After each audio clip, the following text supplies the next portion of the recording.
artists. Today we are getting inspiration from Andy Warhol's tomato soup pop art for our own art projects. I like to use a sense of humor when I think of pop art because we take everyday normal things and change the colors or even make the labels silly, and we make them fun and inspiring for everybody to look at.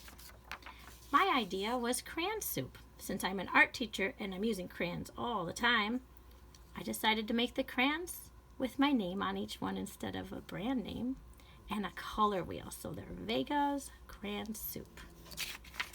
Sometimes we also use a different kind of can in our art. My other inspiration for pop art would be actual soda pop, and this pop can is for striped soda, and I even wrote on it over 100 stripes in every can, primary color flavored. Before we can actually come up with our totally creative ideas, the first thing we need to do is learn how to make an actual drawing of a can. So I'll start with a soup can, and we're going to just take a plain piece of paper and are going to draw a can.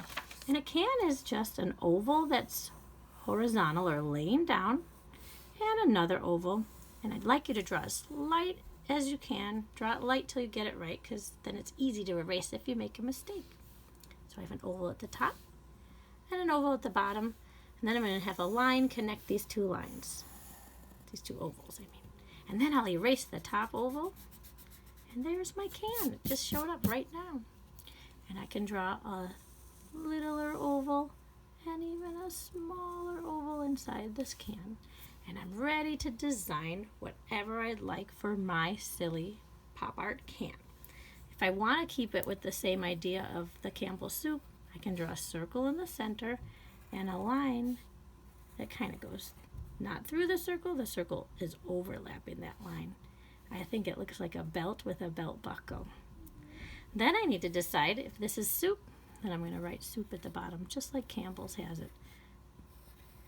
But instead of leaving the lines like this, I can make them into block letters. So I can just make the skinny lines get a little bit bigger with a straight line on the end. The O might just be a bigger O on the outside. The U isn't a bigger U on the outside. And the P could have a little belly button on the inside. There's soup. And at the bottom I can draw stars or patterns, but on Campbell soup it just looks like little snowflakes, and they just go on a line in a pattern. So a pattern is something that repeats itself, so I'm just going to go snowflake, snowflake, snowflake, snowflake, snowflake, snowflake, till I get to the end. Come on, I hope they don't melt before I get to the end. There we go. And then I get to decide what kind of soup would this be. I showed you at the beginning I made crayon soup, but I've also have Vega's condensed basketball soup. I made this one for dogs. This is Theo's bone soup. So my last one's for a garden. It's daisy soup. So it's up to you to use your imagination to figure out what kind of soup you would like to make. And maybe this one's just simply silly soup. So I'd make it silly letters. And if you have coloring tools, go ahead and use them. Sometimes I might just have one crayon that's red and then a marker that's blue. And then I would just take those and draw with them whatever ones I have for whatever colors I have. You don't have to just always use markers or crayons. So it's up to you what kind of soup you would make. And maybe it isn't soup. Maybe it's spaghetti. Maybe it's ravioli. Maybe it's a can of corn. It's up to you to make your soup for who you want it to be for. Might even be for a cat. Cats use canned foods all the time.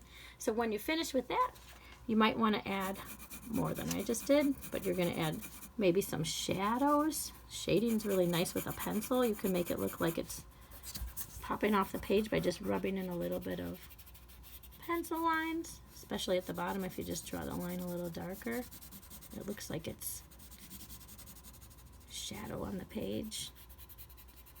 You might add more silver to the tippy top because some cans are silver on the top. And when you finish with that, take a picture and put it either on your Seesaw or your Google Classroom, whichever your teachers are having you do that on. Now, the next thing, if we were going to make a soda pop can, that would be the next thing to draw. So we're going to do it the same way with an oval at the top and an oval at the bottom that we erased the top from. But the difference is, for this one, there's this weird little line that comes out first. So I'm going to show you how to do that. All right, here we go. We're going to make an oval at the top and an oval at the bottom. And then I'm going to make this line go out and out. It's kind of like a diagonal line. And then I like to make a line that connects that like a little bottom of an oval. And then I'm going to go stripe down and a stripe down. Erase this line. This is a short soda can, but it's definitely a soda can. And then we're going to add the pop top. So color in an oval at the top and a half of an oval. I like to make the pop top have kind of some 3D to it, so I just kind of darken it in. And there's where the can opens at the top. And then you can design your can any way you want. Sometimes things like Coca-Cola kind of has a line going down like that, or across, whichever way they do it for whatever ads. But maybe this one, I'm making it, it's going to be for trees. This is a tree cola. So I'm going to make vines kind of connecting and call this tree cola. And I can write it fancy or like a tree itself. Maybe I'll just bubble letter some of the letters and add some really neat leaves in the tree. You can color it in. You can leave it in just pencil. And when you're done with this one, also take a picture of it and send it to your teacher, because that would be fabulous to show off your beautiful tree cola.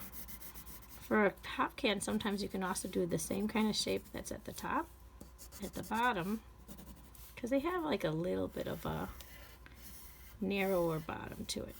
So you can even add that. And look at that. We have a can of tree cola. You might even want to make it for trees to drink or for people to drink, made out of some delicious tree leaves. I don't know, but it's up to you to be the creative one. And then sometimes I like to add a nice zigzag line around it or a curly line around it just to add some fun to it too. Well, I hope you have a lot of fun making your pop art drawings of cans, and I hope that you show it to everybody that you can and tell them all about pop art. Have a good time drawing. Bye.